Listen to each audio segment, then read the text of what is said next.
서 1장 11절로 16절의 말씀을 저와 여러분이 교독하여 읽겠습니다. 신약성경 빌레몬서 1장 11절부터 16절입니다.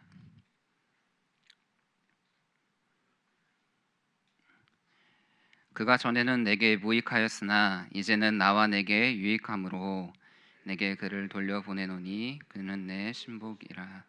그를 내게 머물러 있게 하여 내 복음을 위하여 갇힌 중에서 내 대신 나를 섬기게 하고자 하나 다만 내 승낙이 없이는 내가 아무것도 하기를 원하지 아니하노니 이는 너의 선한 일이 억지같이 되지 아니하고 자유로 되게 하려 함이라. 아마 그가 잠시 떠나게 된 것은 너로 하여금 그를 영원히 두게 함이리니 이후로는 종과 같이 대하지 아니하고 종 이상으로 곧 사랑받는 형제로 둘 자라.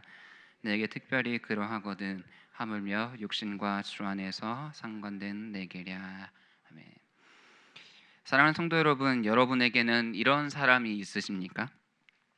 생각만 해도 마음이 따뜻해지는 사람, 멀리 있어도 여전히 내 삶에 한결같이 영향을 주는 사람, 말하지 않아도 나를 이해하고 품어줄 사람이 있으십니까? 우리는 그런 사람을 가족이라고 부르기도 하고 때로는 친구라고 부르기도 하고 또는 형제요 자매라고 부르기도 합니다. 하지만 때로는 그 소중한 사람과 거리가 생기고 오해가 생기고 때로는 관계에 단절이 생길 때마다 우리는 고립을 느끼기도 합니다. 오늘 우리는 빌레몬, 오네시모 그리고 그 가운데 있는 사도 바울을 통해서 어떻게 하나님이 주시는 관계가 회복될 수 있는지, 그 관계 가운데 세워진 교회는 어떠한 모습인지를 살펴보려고 합니다.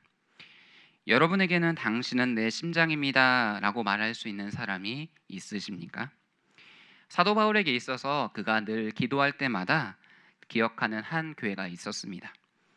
그 교회 구체적인 이름을 우리는 오늘 본문에서는 찾을 수 없지만 그 안에 있던 사람들의 이름은 찾아볼 수 있습니다.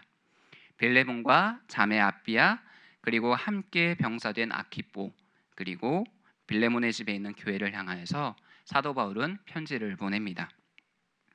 그는 감옥 안에 있을 때나 감옥 밖에 있을 때나 여전히 그의 관심은 교회들에게 있었습니다. 그는 교회 규모가 얼마나 되는지, 그 교회에 얼마나 많은 상업적인 요소가 있는지, 때로는 그가 어떠한 사람들이 많이 모이는지에 대해서 관심이 전혀 없었습니다.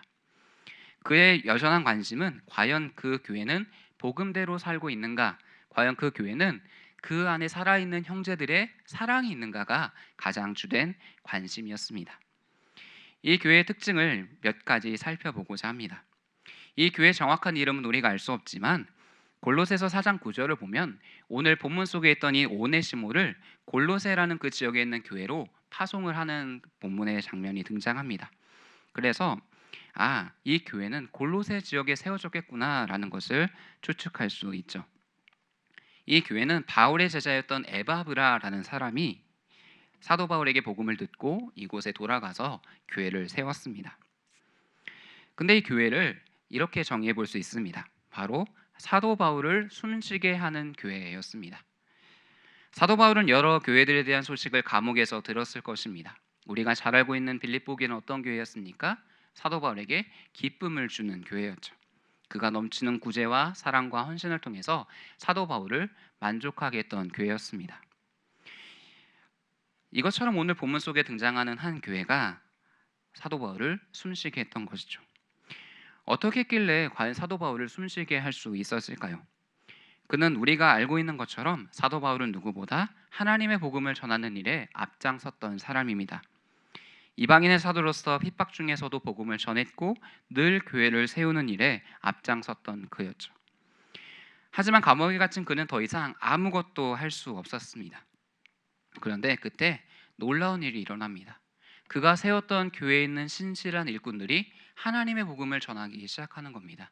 그러면서 그 복음의 능력을 사도 바울은 갇혀 있는 중에서 경험하게 됩니다. 다른 복음이 아닌 주 예수 그리스도의 온전한 복음이 전해지자 그것이 교회를 변화시켰다. 그 놀라운 능력이 오늘 골로새 지역에 있는 교회에게도 똑같이 일하고 있다라는 것을 사도 바울은 감옥 속에서 바라본 것입니다.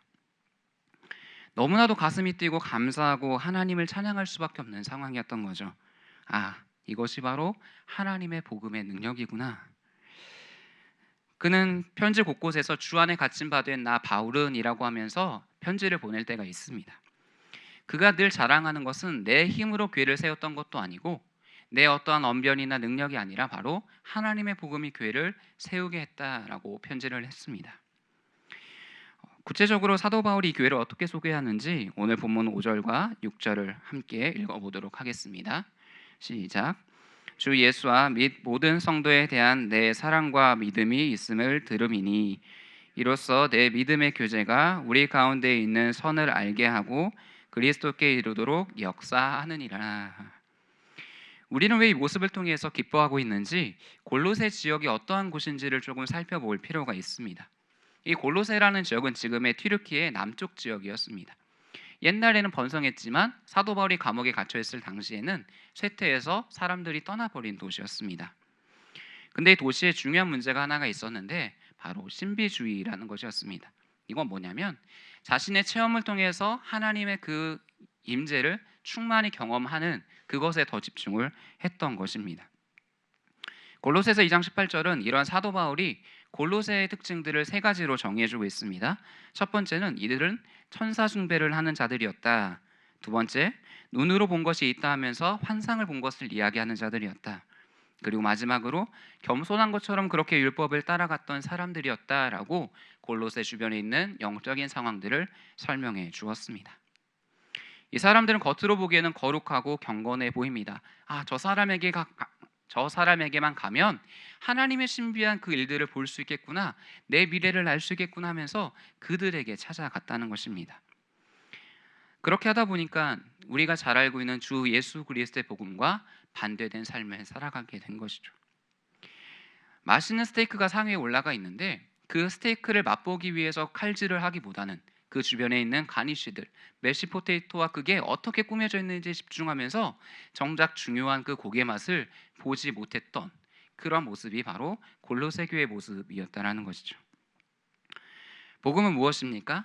하늘의 보좌 우편에 계셨던 그 예수님이 이 땅에 우리의 삶의 시간 속에 찾아오셔서 살아가신 이야기가 담겨 있습니다. 그리고 그 마지막은 결국 이 시대의 가장 비참한 죽음이었던 십자가의 그 영광이 있었던 것이죠. 이 빌레몬의 주변에 있는 다른 사람들과는 달리 이 교회의 사람들은 바른 복음 위에 서 있던 자들이었습니다. 이들은 주 예수 그리스도를 향한 바른 믿음 위에 서서 성도들을 사랑하고 있었습니다. 그 안에서 서로가 함께 교제하고 그 안에서 예수 그리스도를 향한 착한 행실이 끊임없이 이어졌던 교회가 바로 빌레몬에게 편지했던 바로 이 교회였습니다. 결국 이 골로새 교회에 있던 이 교인들은 예수 그리스도를 발견하고 주변에 있는 다른 어떠한 것이 아니라 예수 그리스도 한 분만으로 만족한 교회였다라는 것입니다. 이 골로새 교회와 같이 우리 길동교회도 이렇게 주 예수만으로 만족할 수 있는 교회가 되기를 간절히 기도합니다. 이러한 소식이 사도 바울에게 들렸으니 얼마나 기뻤겠습니까? 이들이 이렇게 수고하고 있구나. 사도 바울은 이렇게 지도한 평신도 지도자였던 빌레몬의 수고를 인정하면서 빌레몬을 통해 성도들의 마음이 평안함을 얻었다라고 격려해주고 있습니다. 그리고 이 빌레몬의 사랑으로 인해서 기쁨과 위로를 내가 받았다라고 그렇게 편지하고 있습니다. 거기서 사도 바울은 한 걸음 더 나아갑니다. 너희들이 이렇게 주변에 상관없이 주 예수만 바라보고 있으니 이거 딱 한 가지만 부탁할게. 바로 오네시모를 너에게 보낼게 라고 편지하고 있습니다. 이 오네시모라는 사람의 이름의 뜻은 사용할 만한, 의미가 있는 값진 이런 뜻입니다. 우리가 이 오네시모에 대해서 들어보신 적도 있겠지만 이 삶은 전혀 그 이름값을 하지 못한 사람이었습니다. 오늘 본문을 살펴보면 오네시모가 종이었지만 도망쳤던 것으로 보입니다. 주인에게 속했지만 도망쳤던 그 종들이 이 당시에는 참 많았습니다. 만약 이 종이 주인에게 잡히게 되면 물론 그냥 좋게 넘어갈 수도 있겠지만 심지어는 자기의 생명을 해할 수도 있는 그러한 위기 가운데 있었던 것이죠. 그랬던 그가 누구를 만납니까? 사도 바울을 만납니다. 바울은 오네시모를 이렇게 소개합니다. 감옥에 갇혀 있을 때 내가 오네시모를 낳았다. 마치 디모데와 같이 오네시모는 나의 영적인 자녀다라고 소개를 하고 있습니다. 그는 주 예수 그리스도의 복음을 듣고 이 오네시모 또한 변화를 받았다라고 편지하고 있는 것이죠. 그래서 바울은 오네시모를 자신의 옆에 두면서 자신을 돕는 동역자로서 계속해서 데리고 있고 싶었습니다. 하지만 주인이었던 빌레몬에게 이제 동의를 구하죠. 그럴 수 있지만 네가 선택해라. 자발적으로 그를 품어주기를 내가 원한다. 사도 바울이 말하는 내용들을 자세히 살펴보시면 단순히 겉면만 할 뿐만 아니라 적극적으로 그가 어떠하게 변화되었는지를 하나하나 설명해주고 있습니다. 그는 이전과 같지 않아 새롭게 예수 그리스도의 복음을 듣고 변화되었고 거듭났어라고 소개를 해주고 있습니다. 그런데 그런 사도 바울이 이 오네시모를 향하여서 한 가지의 놀라운 일을 합니다. 그것은 만약 그가 빚을 지닌 것이 있다면 내가 그것을 다 갚아줄게 라고 이야기하는 겁니다. 당시 고대 로마 사회 속에서 종이 도망쳤다면 그가 해를 입혔던 모든 것들을 다 주인에게 되돌려줄 의미가 있었습니다. 그 모든 것을 바울이 다 갚아준다라고 얘기하고 있는 것입니다. 한마디로 오네시모의 연대 보증인이 되어주겠다라고 사도 바울은 편지하고 있는 것입니다. 사람들이 자주 하는 말 중에 10길 물속은 알아도 1길 사람 속은 모른다라는 말이 있죠. 겉으로는 괜찮은 척해도 그 사람이 뒤에 가서 어떤 일을 할지 몰라라고 사람들은 그렇게 의심에 의심을 낳고 살아갑니다. 그래서 부모님들은 자녀에게 경제교육을 할 때마다 항상 너는 보증 절대 서지 마라고 얘기를 합니다. 이것이 기우가 아닌 현실이 되어버린 적이 있었습니다. 바로 1997년 우리나라가 IMF 외환위기를 겪었을 때입니다. 아마 여기 계신 성도님들은 그 시절을 잘 아실 것입니다. 많은 중소기업이 무너졌고 연대보증을 섰던 사람이 11만 명이나 되었다고 합니다. 그 사람들이 졸지에 수억 원의 빚더미에 앉게 된 적이 있습니다. 이들은 다른 사람과 정 때문에 그냥 사인 한번 해줬을 뿐인데 모든 것을 다 잃어버리게 된 상황을 마주하게 되었죠. 그러다 보니까 결국 2013년에 금융위원회에서 이 일로 인해서 한 정책을 내세웁니다.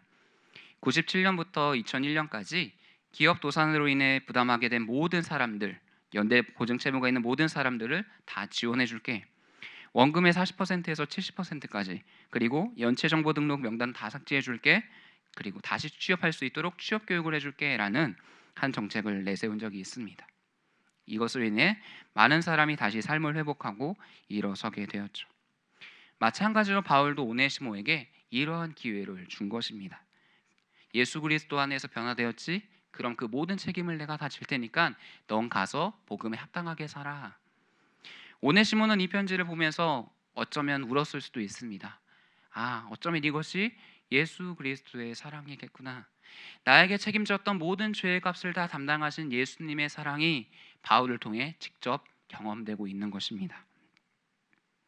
바울은 오네시모에게 했던 말도 똑같죠. 그가 만일 내게 불의를 하였거나 내게 빚진 것이 있으면 그것을 내 앞으로 계산하라.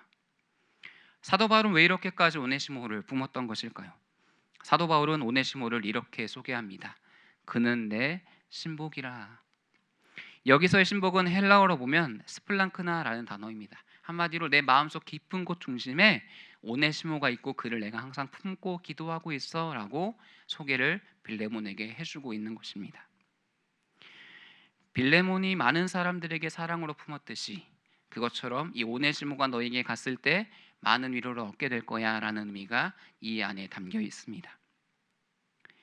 나의 심장과 같은 오네시모를 너에게 보내니 너는 그들을 받아줬으면 좋겠다라고 이야기합니다. 마치 바울이 이렇게 이야기하는 것 같습니다. 빌레몬, 당신은 늘 성도들의 마음을 평안하게 해주었소. 이제 나의 마음 중심에 있는 심장과 같은 이 오네시모를 품어주십시오. 그리고 그에게 당신의 평안함을 전해주십시오. 오네시모도 그대들의 공동체에서 평안함을 느끼고 형제로서 함께 신앙생활할 수 있도록 받아주십시오. 오네시모는 단순한 동역자가 아니었던 것입니다. 가장 깊은 애정과 신뢰를 담고 있었던 것이죠. 그렇기 때문에 모든 빚을 사도 바울이 다 갚을 정도로 신뢰가 있으니 내가 보증을 서겠으니 그를 공동체의 부디 받아주시오라고 편지하고 있습니다. 어쩌면 이 오네시모가 떠나감으로 인해서 해결되지 않았던 그 어려움들이 공동체 가운데 있었을 수도 있습니다. 이 오네시모가 돌아감으로 또다시 분란이 일어날 수 있겠지만 그럼에도 불구하고 당신들은 충분히 할 수 있어라고 격려하고 있습니다. 마치 로마서가 고백하는 것처럼 고백하는 것 같습니다. 내가 복음을 부끄러워하지 아니하노니 이 복음은 모든 믿는 자에게 구원을 주시는 하나님의 능력이 됨이라. 먼저는 유대인에게요 그리고 헬라인에게로다. 무익했던 자가 하나님의 능력으로 변화되는 장면을 우리가 지금 살펴보게 됩니다. 많은 사람들은 사람 그렇게 쉽게 변하지 않아, 사람을 믿지 마라고 이야기합니다. 하지만 하나님의 복음은 사람을 변화시킬 수 있습니다.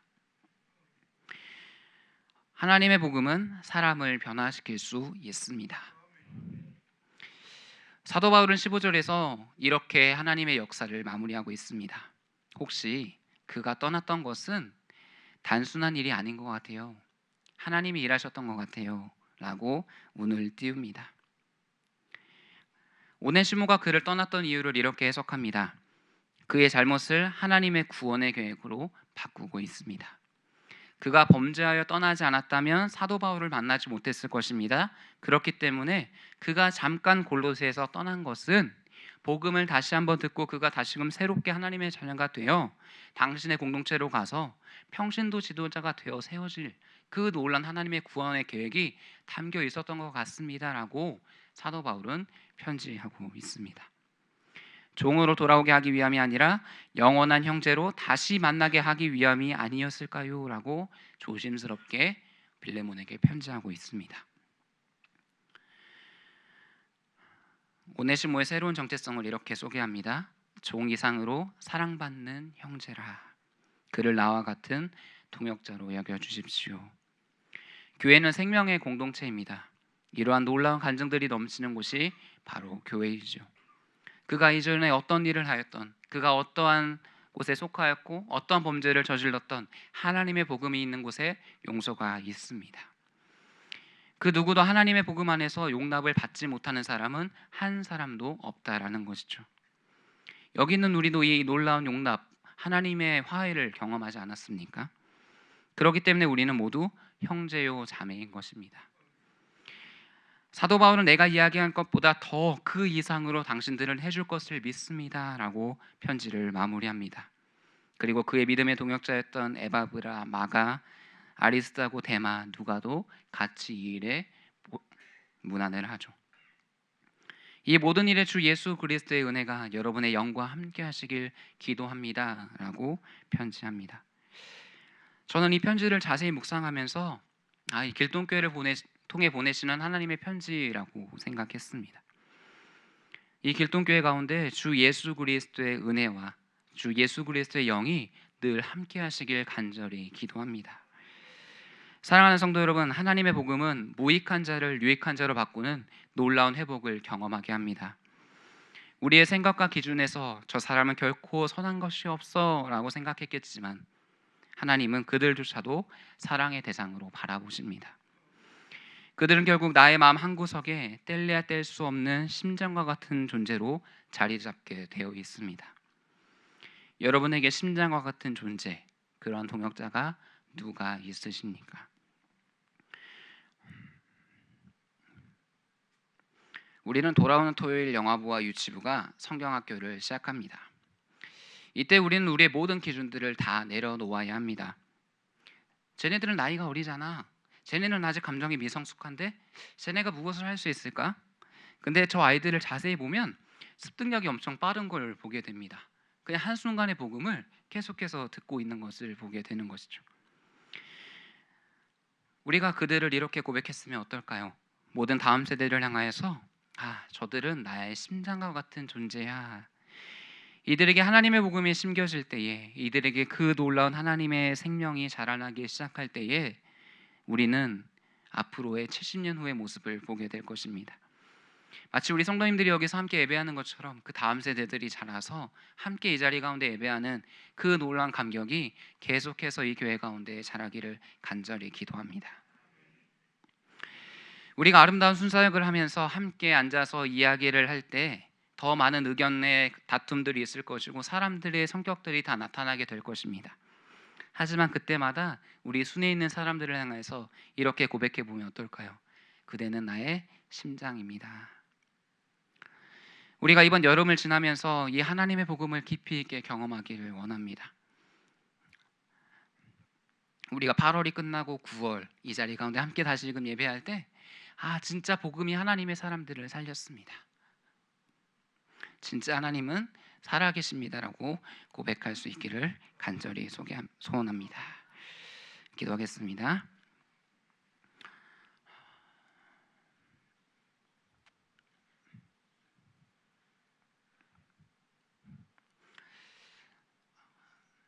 사랑해 주님 감사합니다. 하나님의 복음에는 능력이 있습니다. 그 복음의 능력이 우리 교회를 살릴 것을 믿습니다. 우리 모든 이들 한 명 한 명을 살릴 것을 믿습니다. 성령께서 우리 가운데 함께 하시며 이 교회를 든든히 세우시며 하나님의 다음 세대와 우리들과 여기 있는 모든 영혼들 한 영혼 한 영혼들이 마치 오네시모와 같이 변화되어 세워지고 놀랍게 다른 사람들을 또다시 세울 수 있는 능력의 리더들로 우리들을 삼아 주시옵소서. 우리 교회가 복음을 가르치는 일에, 복음을 전하는 일에 한순간도 쉬지 않기를 원합니다. 주님, 우리를 위하여 복음의 일꾼들이 되게 하시고 복음의 빚진 자로서 살아갈 때에 복음만을 자랑할 수 있는 우리의 귀한 복음의 공동체 길동교회가 되게 하여 주시옵소서. 예수님의 이름으로 기도합니다. 아멘.